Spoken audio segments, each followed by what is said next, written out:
तो hello everyone और स्वागत है आपका एक और नए वीडियो में। पिछले वीडियो में हमने ग्रुप मैनेजमेंट के बारे में देखा था, कैसे कई सारे ग्रुप्स बनाते हैं और यूज़र्स को उन ग्रुप में डालते हैं, फिर ग्रुप को डिलीट कैसे करते हैं, पासवर्ड डालना भी हमने देखा था ग्रुप में। इस वीडियो में मैं तुम्हें पैकेज मैनेजमेंट के बारे में बताऊँगा। एक पैकेज क्या होता है, रिपोजिटरी क्या होती हैं, तुम्हारे काली लिनक्स में पैकेज इंस्टॉल कैसे होता है, और भी बहुत सारी चीज़ें हम देखेंगे इस वीडियो में। तो इतनी बकवास बहुत है, let's get into the video. तो अब देखो, सबसे पहली चीज़ हम ये समझते हैं कि पैकेज क्या होता है। तुम देखो, विंडोज़ तो तुमने चलाया होगा, विंडोज़ में तुम अलग अलग सॉफ्टवेयर इंस्टॉल करते हो ना। तुमने क्रोम इंस्टॉल करा होगा, तुमने विनरार इंस्टॉल करा होगा, 7-zip इंस्टॉल करा होगा, या कोई भी दूसरा सॉफ्टवेयर जैसे फोटोशॉप या VLC मीडिया प्लेयर। तो ऐसे ही अलग अलग सॉफ्टवेयर्स होते हैं, ठीक है। अब इन्हीं सॉफ्टवेयर को लिनक्स के टर्म्स में पैकेज कहा जाता है। अब पैकेज तुम्हें समझ में आ गया, ये पैकेज होते कहाँ हैं। तो देखो, विंडोज़ में तुम अलग अलग वेबसाइट विजिट करके एक एक सॉफ्टवेयर डाउनलोड करते हो।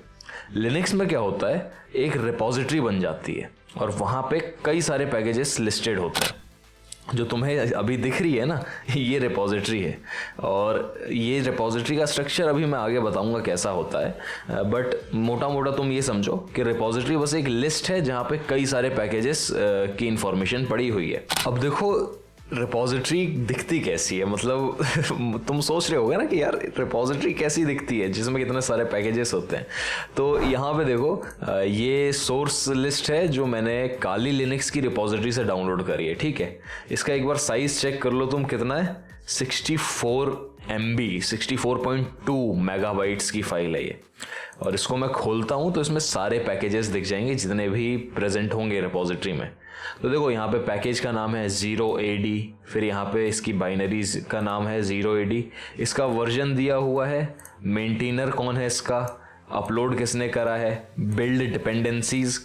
अब देखो, डिपेंडेंसीज क्या होती हैं, जो तुम्हारा एक पैकेज है, जैसे ये 0AD पैकेज है, ये इतनी सारी कहाँ गया, ऑटो कॉन्फिग से लेकर के यहाँ kfreebsd, तो यहाँ तक इसकी डिपेंडेंसीज है, यानी कि ये अलग अलग पैकेजेस हैं, ये भी अपने आप में एक पैकेज हैं। और जो हमारा 0AD पैकेज है, ये इन पे डिपेंड करता है, ठीक है। तो अगर हम 0AD को इंस्टॉल करेंगे तो ये हमारी डिपेंडेंसीज भी इंस्टॉल हो जाएंगी इसी के साथ, क्योंकि वो ज़रूरी है भाई 0AD के पैकेज को रन करने के लिए। अच्छा, अब यहाँ पे एक सर्च करके देखते हैं, वैसे होगा नहीं होगा पता नहीं। पाइथन 3 सर्च करता हूँ मैं।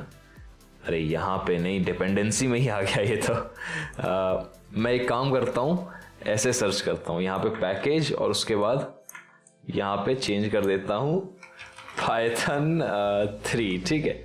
एंटर करते हैं, कुछ आ रहा है, ये देखो ये आ गया पाइथन 3 पैकेज डिफ़ॉल्ट, ये आ गया पाइथन 3, है ना। तो यहाँ पे ये भी पाइथन 3 आ गया, नाइस। तो हमारा जो है पाइथन 3, पाइथन 2.7 आ गया। तो अब देखो, ये डिपेंडेंसी में पाइथन भी हमारे इसमें आ गया है। अब एक बार यहाँ पे चेक करते हैं ज़रा इसमें क्या क्या है। अब देखो, इसमें बाइनरी कई सारी है, पाइथन 2.7, लिब पाइथन, पाइथन 2.4 और 2.7 मिनिमल वगैरह वगैरह। तो इसमें कई सारी बाइनरीज हैं। इसका वर्जन देखो यहाँ पे आ गया, और इसका मेंटेनर आ गया। अब पाइथन भी डिपेंडेंट है कई सारी अलग अलग टूल्स पे, तो वो उसकी डिपेंडेंसी ये रही, ठीक। अब बिल्ड डिपेंडेंसी ये है, कॉन्फ्लिक्ट, ये इनके बारे में जानने की ज़रूरत नहीं है। आर्किटेक्चर, जो तुम्हारा कंप्यूटर का आर्किटेक्चर होता है, जैसे कि 64 बिट, 32 बिट वगैरह वगैरह। और यहाँ पे एक चीज़ तुम देखो, यहाँ पे फाइल्स दी हुई हैं, और ये जो है इनका हैश है।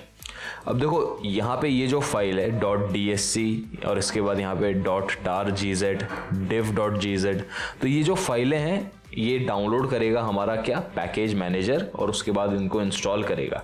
अब ये फाइल्स चेक कैसे करेगा कि हाँ ये फाइल्स सही डाउनलोड हुई हैं, वो मैच करेगा इनके शाह हैश से। तो जैसे ही तुम्हारी ये वाली टार की फाइल डाउनलोड होगी, उसके बाद ये इसको हैश करेगा और चेक करेगा कि भाई वो वाला हैश और ये वाला हैश मिल रहा है या नहीं मिल रहा है। अगर मिल रहा है then it is good, okay. और यहाँ पे देखो, रिडंडेंसी के लिए अलग अलग हैशेस दिए हैं। SHA-1 256, ये मेरे हिसाब से MD5 हैश है, ठीक। तो कुछ इस तरीके की तुम्हारी दिखती है जो रिपोजिटरी की लिस्ट होती है। रिपोजिटरी की लिस्ट भी नहीं कहूँगा मैं, एक्चुअली में ये सोर्स लिस्ट है। यहाँ पे तुम्हारे सारे पैकेजेस की इंफॉर्मेशन दी गई है।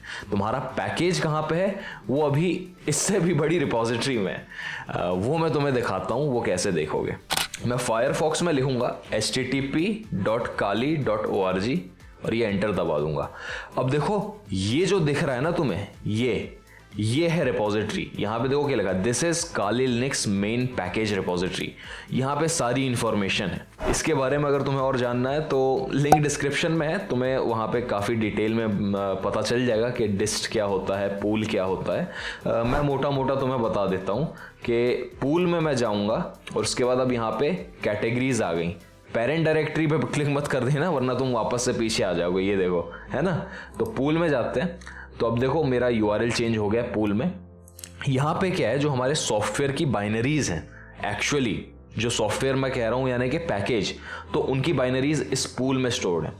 अब लिनक्स क्या है, वैसे तो फ्री सॉफ्टवेयर्स ही यूज़ करता है राइट, बट कुछ नॉन फ्री सॉफ्टवेयर्स भी होते हैं और भी कई सारे फर्मवेयर होते हैं। तो यहाँ पे ये जो रिपोजिटरी है इनको अलग अलग डिवाइड कर दिया गया है, कॉन्ट्रिब में, मेन में, नॉन फ्री में, नॉन फ्री फर्मवेयर में।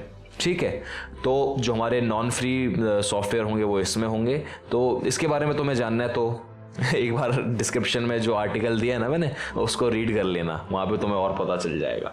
अब यहाँ पे मान लो जैसे मैंने ये मेन खोला, अब यहाँ पे ये नंबर आ गया, फिर ABCD आ गई, lib 1 2 3, फिर ABCDZ, पता नहीं क्या क्या आ गया है ना।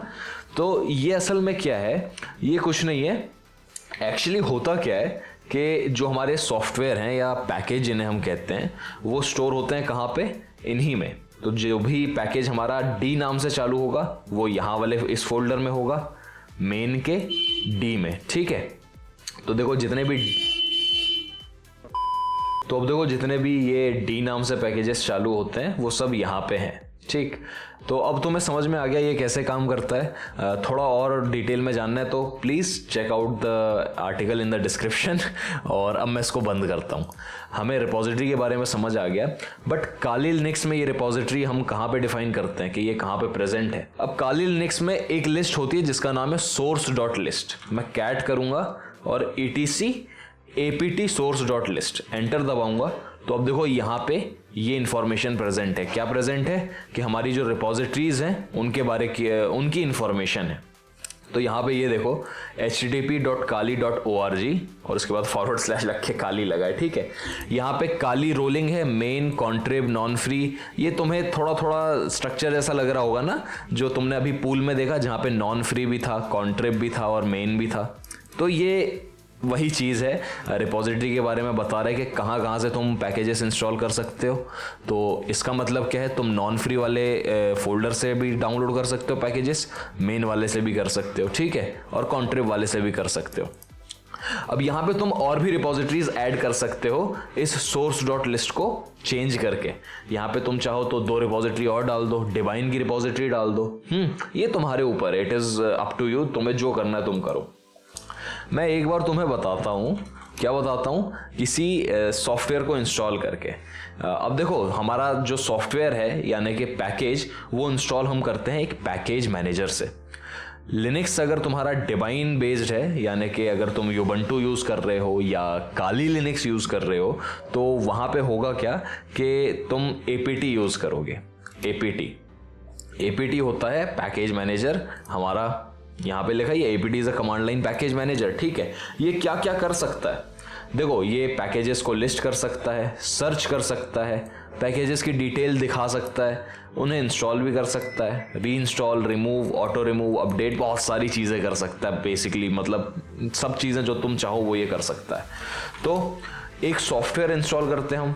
ठीक, मैं कौन सा इंस्टॉल करूँगा, अच्छा हाँ, इंस्टॉल करने के लिए मुझे sudo लिखना पड़ेगा पहले। ठीक है, sudo apt और इंस्टॉल करूँगा मैं रेंजर। रेंजर बहुत बढ़िया टूल है, मतलब तुम्हें अगर नेविगेट करना है ना डायरेक्टरी से तो रेंजर, मज़े आ जाते हैं। एंटर दबाता हूँ, पासवर्ड मांग रहा है, पासवर्ड डाल दिया मैंने। ठीक है, अब देखो यहाँ पे the following packages will automatically be installed वगैरह वगैरह। अब देखो जो डिपेंडेंसीज का सेक्शन मैंने तुम्हें दिखाया था ना उस लिस्ट में, बड़ी सी लिस्ट में, तो वो ये आ गया। जो हमारा रेंजर है, मैं इंस्टॉल कर रहा हूँ सिर्फ रेंजर, बट ये डिपेंड है इतनी सारी लाइब्रेरीज पे। तो जो एपीटी है वो ऑटोमेटिकली इन लाइब्रेरीज को भी इंस्टॉल कर देगा और मेरा रेंजर तो इंस्टॉल हो ही जाएगा उसके बाद। ठीक, अच्छा अब ये कुछ और चीज़ें भी बता रहा है। अपग्रेडिंग हम एक भी नहीं कर रहे हैं, इंस्टॉल हमें 8 करने पड़ेंगे। काउंट कर लें, 1 2 3 4 5 6 7 ही हो रहे हैं। तुम एक रेंजर भी तो इंस्टॉल कर रहे हो भाई, हैं? तो 8 हो गए, ठीक है। तो इन टोटल तुम 8 पैकेजेस इंस्टॉल कर रहे हो, ओके। अब यहाँ पे डाउनलोड साइज कितना है इसका, 2054 KB जर्रा सा है। स्पेस कितना लेगा ये भी बता रहा है, तो इंस्टॉल कर देते हैं भाई। वाई दबाता हूं मैं और एंटर दबाता हूं तो ये इंस्टॉल होने लगेगा। तो अब देखो ये इंस्टॉल हो गया है। अब इंस्टॉल हो गया है, कैसे पता चलेगा? पता ऐसे चलेगा कि रेंजर तुम यूज कर पाओगे। मैं यहां लिखूंगा रेंजर और एंटर दबाता हूं तो देखो रेंजर हमारा चल रहा है। इसके बारे में मैं तुम्हें नहीं बताऊंगा, तुम खुद इंस्टॉल करके चेक करना कि ये क्या कर रहा है, ठीक। तो ठीक है, हमारा रेंजर इंस्टॉल हो गया। अच्छा अब कितने पैकेजेस इंस्टॉल है ये कैसे देखूंगा मैं? तो मैं फिर से एपीटी का यूज करूंगा, एपीटी लिस्ट और इसके बाद इंस्टॉल्ड, ओके। सिर्फ यही लिखूंगा और एंटर दबाऊंगा तो होगा क्या, जितने भी पैकेजेस इंस्टॉल्ड है ना वो सब मुझे दिख जाएंगे। ये देखो ए से चालू होकर के जेड तक जाएगा, ये पूरा नीचे तक। अभी लाइब्रेरीज चल रही हैं, फिर जेड, ये देखो जेड आ गया, ठीक। तो इतनी बड़ी लिस्ट है ये। इन टोटल 1413 पैकेजेस हमारे हैं अवेलेबल। अच्छा इसको चेक करने का एक बड़ा आसान सा तरीका है, wc-l। एक बार कंसोल क्लियर कर देता हूं पहले मैं, ठीक। apt लिस्ट इंस्टॉल्ड, इसके बाद wc के बारे में तो मैंने तुम्हें बताया ही था और -l लगा दूंगा। एंटर दबाता हूं तो देखो यहाँ पे क्या बता रहा है, 1414, बट एक लाइन जो है हमारी वो एक्स्ट्रा रहेगी तो हम उसको माइनस कर देंगे। That means 1413 packages in total हमारे इंस्टॉल्ड है। अच्छा तुम पैकेज की इंफॉर्मेशन भी चेक कर सकते हो कि एक पैकेज करता क्या है। मैं एपीटी शो करूंगा और उसके बाद मैं क्या लिखूंगा, रेंजर। अभी हमने रेंजर इंस्टॉल करा था ना, एंटर दबाता हूं तो ये उसकी इंफॉर्मेशन दे रहा है। अब देखो कैसी इंफॉर्मेशन दे रहा है ये। पैकेज का नाम क्या है, रेंजर। वर्जन ये रहा है इसका।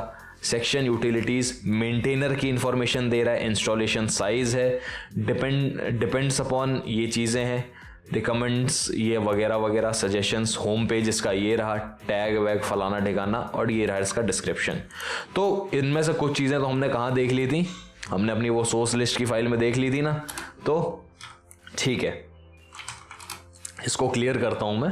तो हमारा एपीटी हो गया। अच्छा एक पैकेज अगर तुम्हारा काली लिनक्स की रिपोजिटरी में नहीं है, लेट्स से काली लिनक्स के जो रिपोजिटरी के ओनर हैं उन्होंने सोचा कि इसको हटा देते हैं, तो उसको कैसे इंस्टॉल करेंगे?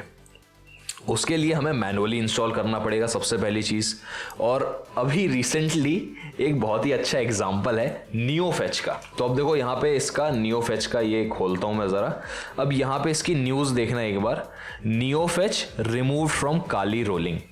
तो नियोफेच को हटा दिया गया है, ठीक है, काली लिनक्स की रिपोजिटरी से। अब अगर काली लिनक्स की रिपोजिटरी से इस सॉफ्टवेयर को या इस पैकेज को हटा दिया गया है तो मेरे हिसाब से मैं एपीटी से उसको इंस्टॉल नहीं कर पाऊंगा, राइट। एक बार चेक करें, एपीटी इंस्टॉल नियोफेच, एंटर दबाता हूं तो अब देखो अनेबल टू एक्वायर लॉक। एक बार तो सूडो कर देते हैं, ठीक है, सूडो, और ये एंटर दबाता हूं तो देखो अनेबल टू लोकेट पैकेज नियोफेच। अच्छा लोकेट नहीं कर पा रहा है, एपीटी शो करें नियोफेच, एंटर दबाता हूं तो देखो no package found. No package found क्यों है? क्योंकि हमारी रिपोजिटरी से वो हट गया है, जैसा कि यहाँ पे बताया जा रहा है कि नियोफेच हट गया है भाई काली लिनक्स से। बट ये जो नियोफेच है तुम्हारी डिवाइन की रिपोजिटरी में है। डिवाइन क्या है? डिवाइन माई बाप है या फिर पापा कह लो योबंटू काली का। तो देखते हैं डिवाइन। तो देखो डिवाइन रेपो मैंने सर्च करा, इसके बाद यहाँ पे डिवाइन रिपोजिटरी मिरर्स में जाऊंगा मैं, official list of divine mirrors. अब देखो ये है हमारा डिवाइन मिरर, इसमें कोई सा भी मैं खोल लेता हूँ, जैसे ये पहला वाला डिवाइन मिरर खोल लिया। अब यहाँ पे तुम देखोगे, क्या देखोगे कि ये हमारी डिवाइन की मिरर है, ठीक है, divine.org लिखा है ना। तो अब यहाँ पे हमारा टूल प्रेजेंट है नियोफेच या नहीं प्रेजेंट है, पहले तो ये देख लेते हैं। तो मैं कहाँ जाऊँगा सबसे पहले, देखो मैं जाऊँगा पूल में, ठीक, उसके बाद मेन में जाता हूँ और हमारा नियोफेच किससे चालू होता है, एन से होता है ना। एन कहाँ गया भाई, के एम, ठीक है, एम नहीं एन, नियोफेच तो एन से चालू होता है, पगला गया हूँ मैं तो ठीक है, ये आ गया। अब यहाँ पे कहीं पे नियोफेच है, एक काम करता हूँ मैं सर्च कर लेता हूँ नियोफेच। तो यहाँ पे देखो ये रहा हमारा नियोफेच, ओके, तो अवेलेबल है नियोफेच अभी भी। अब यहाँ पे इसको खोल लेता हूँ मैं। अब देखो ये हमारा नियोफेच आ गया। अब मुझे क्या करना है, यहाँ पे अलग अलग पैकेजेस के फॉर्मेट हैं। टार की हमारी जिप फाइल भी है, टार फाइल, टार बॉल जो भी कह लो, और फिर DSC भी है। हमें डिवाइन वाला डाउनलोड करना है, ओके। तो मैं इसको क्लिक करता हूँ, यहाँ से मेरा ये डाउनलोड चालू हो जाएगा, ओके। ये डाउनलोड हो गया है। डाउनलोड कहाँ पे हुआ है, ये मेरे डाउनलोड्स के फोल्डर में, ओके। अब यहाँ पे मैं क्या करूँगा, टर्मिनल खोलता हूँ अपना। तो अब देखो डाउनलोड्स का ये खुल गया है यहाँ पे टर्मिनल, ओके। यहाँ पे नियोफेच हमारा सॉफ्टवेयर प्रेजेंट है, सॉफ्टवेयर या पैकेज जो भी कह लो तुम, ठीक। इसको इंस्टॉल करना है तो मैं APT से इंस्टॉल कर सकता हूँ। मैं लिखूंगा sudo APT इंस्टॉल और उसके बाद / लगा करके नियोफेच, ठीक। नियोफेच मतलब ये पैकेज का नाम दे रहा हूँ मैं, ठीक। जो ये फोल्डर यहाँ पे ./ लगा करके इसी फोल्डर में जो मेरा ये पैकेज प्रेजेंट है, इसको इंस्टॉल कर दो। तो एंटर दबाता हूं मैं, पासवर्ड, ये पासवर्ड डाल दिया, ओके। नियोफेच इंस्टॉल हो गया है। चेक करें, कंसोल को क्लियर करते हैं, नियोफेच करता हूं मैं और एंटर दबाऊंगा तो देखो हमारा नियोफेच काम कर रहा है। इसका मतलब हम मैनुअली भी इंस्टॉल कर सकते हैं अगर तुम्हारा रिपोजिटरी में नहीं है। और तुम एक काम और भी कर सकते हो, अगर तुम चाहो तो डिवाइन की रिपोजिटरी को भी ऐड कर सकते हो। डिवाइन की रिपोजिटरी को तुम source.list में ऐड कर दो और उसके बाद डायरेक्टली APT इंस्टॉल नियोफेच। ये तुम करके देख लेना, it will be a challenge, छोटा सा चैलेंज होगा तुम्हारे लिए। तुम्हें पता भी चल जाएगा नई रिपोजिटरी कैसे ऐड करते हैं, ठीक है। अच्छा, इसी के साथ साथ अब मैं तुम्हें एक गिट के बारे में बता देता हूँ। गिट क्या है, देखो गिट का नाम तुमने तो सुना ही होगा।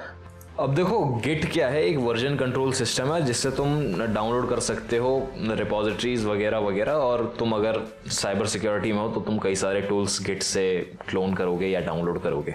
ऐसे ही एक है ओवास जूस शॉप में सर्च करता हूँ, ठीक। जूस शॉप, ये आ गया ओवास जूस शॉप। यहाँ पे ओवास जूस शॉप का गिटहब भी है, ठीक। अब मैं क्या करूँगा, यहाँ से कोड पे जाकर के ये वाला लिंक कॉपी कर लूंगा, ओके। अब यहाँ पे नीचे करोगे तुम, ओवास जूस शॉप क्या है, पेनिट्रेशन टेस्टिंग के लिए एक डेमो एप्लीकेशन है जो खुद ओवास डेवलप करता है और इसमें टॉप 10 वर्नेबिलिटीज भी होती हैं। बहुत बढ़िया टूल है पेनिट्रेशन टेस्टिंग सीखने के लिए, ठीक है। अब ऐसे की तैसी इस हॉर्न की, हाँ। तो अब देखो यहाँ पे इसको इंस्टॉल करने के लिए यहाँ पे गाइडलाइंस क्या है, इंस्टॉल node.js और उसके बाद यहाँ पे मुझे करना है ये git clone और रन ये वाली कमांड। तो git clone से होगा क्या, ये जो तुम्हारी रिपोजिटरी दिख रही है ये क्लोन हो जाएगी। -डेप्थ 1 का मतलब क्या है कि बहुत ज़्यादा अंदर तक हर एक वो उसके फोल्डर के अंदर जाकर के नहीं जाएगा, सिर्फ एक डेप्थ तक एक फोल्डर के नीचे तक जाएगा, ठीक है। तो ये क्लोन कर लेते हैं, ओके। यहाँ पे पेस्ट कर देता हूँ मैं इसको और उसके बाद एंटर दबाऊंगा मैं। तो देखो हमारा ओवास जूस शॉप जो है ये क्लोन होने लग गया है। अब ये क्या करेगा कि जो हमारी रिपोजिटरी है उसको क्लोन कर देगा। अब यहाँ पे क्लोन हो भी गया, LS करके देखो यहाँ पे जूस शॉप आ गया है, CD juice shop, okay. LS करते हैं तो देखो यहाँ पे इतनी सारी चीज़ें आ गई हैं। अब इसके बाद जो तुम्हारी कमांड्स हैं, जूस शॉप के अंदर चले गए हम, npm इंस्टॉल, इससे तुम डाउनलोड कर इंस्टॉल कर लेना जूस शॉप को, ओके। यहाँ पे मैं लिखूंगा तो मेरा तो नहीं चलेगा क्योंकि npm इंस्टॉल्ड है ही नहीं मेरे में, बट यहाँ पे APT अपने आप बोल रहे हैं कि npm इंस्टॉल कर लेना। तो ये था गिट के बारे में एक छोटा सा इंट्रोडक्शन। इसके बारे में ज़्यादा मैं तुम्हें बता नहीं सकता क्योंकि वीडियो बहुत लंबा हो जाएगा, ऑलरेडी बहुत लंबा हो चुका है। तो आगे की चीज़ें तुम खुद देख लेना, ओके। मेरा काम तो तुम्हें गाइड करना, आगे का काम तुम्हारा है सीखने का, ठीक। I will see you in the next video, till then take care and bye bye.